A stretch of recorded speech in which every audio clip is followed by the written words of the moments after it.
وہ بڑا حیران ہوا کہ بادل سے آواز آ رہی ہے۔ پھر اس نے دیکھا کہ ایک پہاڑی پر بارش ہوئی، وہ بادل وہاں برسا، پھر نالیوں سے ہوتا ہوا پانی ایک طرف چلا۔ تو جس نے آواز سنی تھی، حضور بیان کر رہے ہیں، وہ بھی پیچھے پیچھے چلا کہ پانی کدھر جا رہا ہے۔ اس نے جا کے دیکھا کہ ایک مقام پہ ایک باغ کو وہ پانی لگ رہا ہے اور ایک آدمی وہ پانی لگا رہا ہے۔ اس نے اس سے پوچھا تیرا نام کیا ہے؟ اس نے کہا کیوں؟ کہنے لگا بتا نا۔ اس نے نام بتایا تو کہنے لگا یہی تو وہ نام ہے جو میں نے بادلوں کے اندر سے سنا ہے کہ فلاں کے کھیت کو پانی دے دو۔ اس نے کہا یار تو کیا عمل کرتا ہے کہ اسپیشل تیرے لیے بارش برسے؟ یہ بخاری پڑھ رہا ہوں، سیاستہ سے حدیث عرض کر رہا ہوں۔ اس سے پوچھا تو کیا کام کرتا ہے کہ جناب اللہ تبارک و تعالیٰ کا حکم کرم آیا کہ خاص تیرے لیے پانی برسے اور تیرے کھیت کو سیراب کرے؟ تو اس نے کہا چھوٹا ذمہ دار ہوں، پر جب فصل اگتی ہے تو 3 حصے کرتا ہوں۔ ایک حصہ اپنے بال بچوں پہ، بہن بھائیوں پہ خرچ کرتا ہوں، ایک حصہ پورا، اور ایک حصہ دوبارہ کاشتکاری پہ لگاتا ہوں، اور تیسرا حصہ خالص میں نے مسکینوں، یتیموں اور غریبوں کے لیے رکھا ہوا۔ وہ جو تیسرا حصہ، اللہ کرے آپ سمجھیں، وہ رب کے بندوں پہ تیسرا حصہ خرچ کرتا ہے نا، تو کریم مالک نے فرمایا جہاں سے غریب کا حصہ جاتا ہے وہ کھیت خشک نہیں رہنا چاہیے، وہ جہاں سے مسکین روٹی کھاتے ہیں وہ خشک نہ رہے، جہاں سے یتیموں کو کچھ آتا ہے کہیں اس کی فصل رہ نہ جائے۔ میں اور آپ بھی اگر اپنے مال میں مسکینوں، یتیموں، غریبوں کے حصے رکھ لیں گے تو فصلیں خشک نہیں رہیں گی، ان کے اندر تازگی آئے گی، نور آئے گا، کرم آئے گا، خاص کر خدا کی رحمت برسے گی۔ مدد اللہ سے چاہیں، اپنی توجہات کا مرکز رب رسول کی ذات کو بنائیں، پھر آپ محسوس کریں گے کہ بڑی جلدی اللہ تعالیٰ کی مدد آنے لگی ہے۔ کبھی آپ صرف کہہ دیں نا میرا رب میرے ساتھ ہے، اس لفظ میں اتنی طاقت ہے کہ دشمن ویسے زہر ہو جاتا ہے۔ زندگی میں کسی سے بھی لڑائی ہو تو اچھی طرح سوچ لیں کہ اللہ اس طرف ہے یا اس طرف ہے۔ اگر آپ زیادتی پہ ہیں تو پھر رب مظلوم کی جانب ہے۔ اگر اللہ کی مدد آپ کے ساتھ ہے تو دنیا کی کوئی طاقت آپ کو گرا نہیں سکتی، اور اگر آپ مظلوم کے مقابلے میں ظالم بن کے آپ کھڑے ہو گئے ہیں اور آپ نے رویہ وہ اختیار کیا ہے کہ جس میں مدد نہیں آئے گی، تو پھر یاد رکھ لیں کہ آپ کوئی بھی ہیں، کہاں بھی ہیں، آپ کمزور ہیں۔ طاقتور تھے ابتدائے اسلام میں، ظاہری طاقت تھی کفار مکہ کے پاس، وہ ڈنڈوں سے مارتے تھے غریبوں کو، ان کے ہاتھوں میں ڈنڈے تھے، پر خدائی طاقت ان مظلوموں کے ساتھ تھی۔ صاحب زرقانی نے لکھا ہے، حضرت زنیرہ رضی اللہ تعالیٰ عنہ ایک لونڈی ہیں، غریب ہیں، ماڑے دا کی کام محمد ناس جانا یا رونا، غریب سادی بی بی اور لونڈی کنیزہ، ایک مشرک کی کنیزہ تھی، انہوں نے کلمہ پڑھ لیا، وہ ڈنڈوں سے مارتا، دروں سے مارتا، تکلیف دیتا۔ حضرت زنیرہ رضی اللہ تعالیٰ عنہ کو اتنا مارا، اتنا مارا۔ اب آپ ایک اور پہلو پر بھی غور کریں، مار بھی پڑ رہی ہے پر خدا ادھر ہی ہے، اللہ کی مدد ادھر ہی ہے۔ رب کہتا ہے کہ پہلے تو صبر کرنا، ان اللہ مع الصابرین، تو صبر کرے گا تو پھر رب کی معیت ملے گی، ذرا ٹھہرنا، تو تھوڑا ڈٹنا۔ ان الذین قالوا ربنا اللہ ثم استقاموا تتنزل علیہم الملائکہ، تو کہے اللہ میرا رب ہے، پھر تو پہلے ڈٹ، پہلے تو نے ڈٹنا ہے۔ ثم استقاموا، جو ڈٹ گیا، تتنزل علیہم الملائکہ، ڈٹنے والے کے لیے مدد آتی، پہلے تھوڑا ٹھہرنا پڑتا ہے، پہلے تھوڑا صبر کرنا پڑتا ہے، حوصلہ کرنا پڑتا، اس کے بعد مدد آتی۔ مار پڑ رہی ہے، مارا جا رہا ہے حضرت زنیرہ کو، ان کا مالک جو ہے ظاہری آقا وہ مار رہا ہے، یہ کنیزہ ہے، اتنا مارا، اتنا مارا، ان کی بینائی چلی گئی، نظر آنا بند ہو گیا۔ ابو جہل آیا اور کہنے لگا زنیرہ دیکھا نا ہمارے بت تیری آنکھیں لے گئے، معاذ اللہ، لات و منات ہمارے بتوں نے تجھے اندھا کر دیا۔ اب ایسا نہیں ہے کہ بی بی روتی جا رہی ہے، روتی جا رہی ہے، مایوسی مایوسی، معاذ اللہ، پریشانی، غریبی بڑی ہے، پوچھنے والا کوئی نہیں، یہ باتیں نہیں۔ کیا جملے ہیں خاتون کے، کیا لفظ ہیں۔ ابو جال نے تنزیہ کہا، معاذ اللہ، کہنے لگا دیکھا نا ہمارے بتوں نے تجھے اندھا کر دیا۔ تو جناب زنیرہ آنکھوں کی بینائی گئی ہے، رات کو گئی ہے، دکھ ابھی تازہ ہے، لیکن اللہ پہ جو توکل ہے، اپنے مالک سے جو رشتہ ہے وہ اتنا مضبوط ہے، اتنا طاقتور ہے، اس میں اتنی گہرائی ہے کہ حضرت زنیرہ بول کے نا اتنی قوت سے بولی، اتنی طاقت سے بولی کہ پورے کفر پر لرزہ طاری ہو گیا۔ فرمانے لگی تمہارے بتوں کی کیا اوقات ہے کہ وہ میری بینائی لے جائیں؟ یہ میری رب کی حکمت کا تقاضا ہے۔ جب تک اس نے چاہا زنیرہ دیکھتی رہی، اور جب اس نے چاہا زنیرہ کی آنکھوں کی بینائی چلی گئی، اور اگر وہ چاہے گا نا تو بینائی واپس بھی کر دے گا۔ اگر ہو ذوق یقین پیدا تو کٹ جاتی ہیں زنجیریں، اگر وہ چاہے گا تو بینائی آ بھی جائے گی۔ حضرت زنیرہ نے رات کو یہ لفظ کہے، ابو جہل اور سارے کفار ڈر کے سن کے چلے گئے، آپ اطمینان سے آ کے بستر پہ سوئی۔ جب سویرے اٹھی تو اللہ نے آنکھوں کی روشنی واپس کر دی تھی۔ آنکھوں کی اب چھڑی پکڑی ہے، بازاروں میں گھومتی ہیں، کہتی ہیں بلاؤ کدھر ہے تمہارے نعت و منات، دیکھو میرے رب نے روشنی واپس کر دی۔ آ کر میرے ساتھ ادھر آ، ستمگر ہنر آزمائیں، تو تیر آزما ہم جگر آزمائیں۔ بیمار لوگوں یاد رکھو، کہہ دیا ڈاکٹر نے کہ تو بڑا بیمار ہے، تو بڑا کمزور ہے، یہ ہو گیا وہ ہو گیا، تو ڈاکٹر اپنے علم کے مطابق بات کر رہا ہے، ہوگا تو وہ جو میرا رب چاہے گا۔ کمزور ہو جانا، پریشان ہو جانا، تکلیف میں آ جانا، پتہ نہیں بات ہو گئی ہے تو جانے کیا ہو جائے گا۔ اپنی زندگی کے اندر اپنے رب سے رشتہ مضبوط کریں، رسول کائنات سے رشتہ مضبوط کریں، اللہ والوں سے رشتہ مضبوط کریں۔ حضرت زنیرہ نے پیغام دیا کہ زندگی میں جو جینا چاہتے ہیں تو وہ رب کا نام لے کے جی سکتے ہیں، جو اپنی زندگی میں خوشیاں دیکھنا چاہتے ہیں تو رسول اللہ کے نام پر خوشیاں دیکھی جا سکتی ہیں۔ توکل کی بنیاد پر بندہ خوشیاں لے سکتا ہے، اور اگر انسان میں توکل نہیں ہے تو پھر وہ اس کالے جادو سے بھی ڈر رہا ہے، وہ نیلے سے بھی ڈر رہا ہے، وہ پیلے سے بھی ڈر رہا ہے، وہ فلانے سے بھی ڈر رہا ہے، وہ میرے خلاف فلانا رشتہ دار سازش کر رہا ہے تو ڈر رہا ہے، فلانا میرے بارے میں یہ کر رہا ہے تو ڈر رہا ہے، وہ پتہ نہیں دنیا ادھر ہو جائے گی تو کیا ہو جائے گا، اٹھ باندھ کمر کیوں ڈرتا ہے، پھر دیکھ خدا کیا کرتا ہے۔ تو اس ساری گفتگو کا نچوڑ آپ کو یہ عرض کیا ہے، سب سے پہلے تو یہ کہ میدانوں میں مدد بھی اللہ کی، رزق میں مدد بھی اللہ کی، فصلیں خشک ہوں تو مدد پھر بھی اللہ کرے، تو پھر ساری مدد، اور اگر انسان بیمار ہو تو پھر بھی مدد اللہ کی۔ تو اپنے اللہ کی جانب توجہ کو بڑھائیں، آپ اللہ سے مدد کے سوالی بنیں۔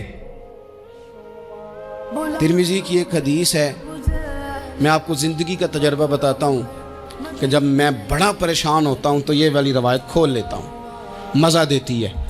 میرے نبی پاک علیہ السلام نے فرمایا اپنے دکھ سیٹھوں نوابوں کو نہ کہنا، مالداروں کا نہ کہنا، ورنہ اللہ تمہیں کبھی غنی نہیں کرے گا۔